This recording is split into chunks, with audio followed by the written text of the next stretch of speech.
ಉತ್ತರ ಕರ್ನಾಟಕದ ಹೆಮ್ಮೆಯ ರೈತ ಧ್ವನಿ ಟಿವಿ ಚಾನೆಲ್, ಬೆವರಿಗೊಂದು ಭರವಸೆ. ರೈತ ಧ್ವನಿ ನ್ಯೂಸ್ಗೆ ಸ್ವಾಗತ.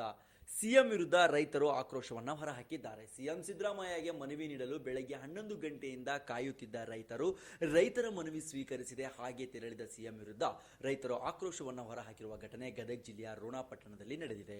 ಹೆಲಿಪ್ಯಾಡ್ನಿಂದ ನೇರವಾಗಿ ಕಾರ್ಯಕ್ರಮದ ವೇದಿಕೆಯತ್ತ ಸಾಗಿದ ಸಿಎಂ ಮಹದಾಯಿ ಕಳಸಾ ಬಂಡೂರಿ ಯೋಜನೆ ಜಾರಿಗೆ ಮನವಿ ಸಲ್ಲಿಸಲು ಆಗಮಿಸಿದ್ದ ರೈತ ಹೋರಾಟಗಾರರಿಗೆ ಕ್ಯಾರೆ ಎನ್ನದೆ ಸಿಎಂ ಸಿದ್ದರಾಮಯ್ಯ ಅವರು ವೇದಿಕೆಯತ್ತ ಹಾಗೆ ಸಾಗಿದ್ದಾರೆ. ಇದನ್ನು ಗಮನಿಸಿದ ರೈತರು ಮನವಿ ಸ್ವೀಕಾರ ಮಾಡುವವರೆಗೂ ತೆರಳಲ್ಲ ಅಂತ ರೈತರು ಪಟ್ಟು ಹಿಡಿದು ಕುಳಿತಿದ್ದಾರೆ. ಇದು ರೈತರ ಸರ್ಕಾರ ಅಲ್ಲ ಎಂದು ಆಕ್ರೋಶವನ್ನು ಕೂಡ ಹೊರಹಾಕಿದ್ದಾರೆ. ಸಚಿವ ಎಚ್.ಕೆ. ಪಾಟೀಲ್ ವಿರುದ್ಧವೂ ಆಕ್ರೋಶವನ್ನು ಹೊರಹಾಕಿದ್ರು.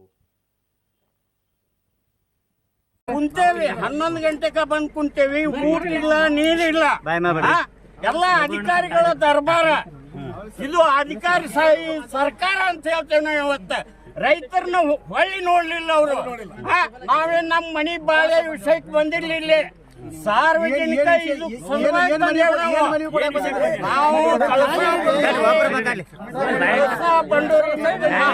ಹೋರಾಟಗಾರರು ಮೇಲಾಗಿ ವೀರಮರಣ ಹೊಂದಿದಂತ ಬಸಪ್ಪ ಕಡ್ಲಿಕಪ್ಪ ಅವರ ಮೂರ್ತಿಯನ್ನು ಪ್ರತಿಷ್ಠಾಪನೆ ಮಾಡ್ಬೇಕಂತ ಹೇಳಿ ಎಚ್.ಕೆ. ಪಾಟೀಲ್ ರವರಲ್ಲಿ ಹಲವಾರು ಮನವಿ ಕೊಟ್ಟಿವಿ. ಡಿಸೆಂಬರ್ದೊಳಗೆ ಮಾಡ್ತೀವಿ ಅಂದಂತ ಎಚ್.ಕೆ. ಪಾಟೀಲ್ರು ಇವತ್ತಿಗೂ ಅದ್ರ ಬಗ್ಗೆ ಏನು ಚಕಾರ ಎತ್ತಾ ಇಲ್ಲ.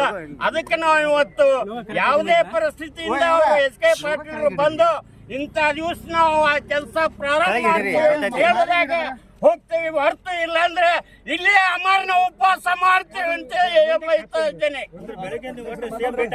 ಇಲ್ಲ, ಯಾರು ಭೇಟಿಯಾಗಿಲ್ಲ, ಏನು ಯಾರನ್ನ ಭೇಟಿ ಮಾಡಿಸ್ಕೊಳ್ಳಿಲ್ಲ ಇವರು.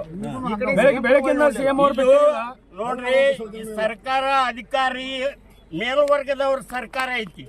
ಇದೇನ್ ರೈತರ ಸರ್ಕಾರ ಅಲ್ಲ. ಇದು ರೈತರು ಇಲ್ಲಿ ಕುಂತಾರ, ರೈತ ಪ್ರತಿನಿಧಿಗಳು ಇಲ್ಲಿ ಇದ್ದಾರ. ಯಾಕ ಏನಪ್ಪಾ ಏನ್ ನಿಮ್ದು ಅನ್ನೋದು ಯಾರು ಒಬ್ರು ಕೇಳಿಲ್ಲ. ಇವನ್ DC ಬರ್ಲಿಲ್ಲ, ಯಾರು ಬರ್ಲಿಲ್ಲ.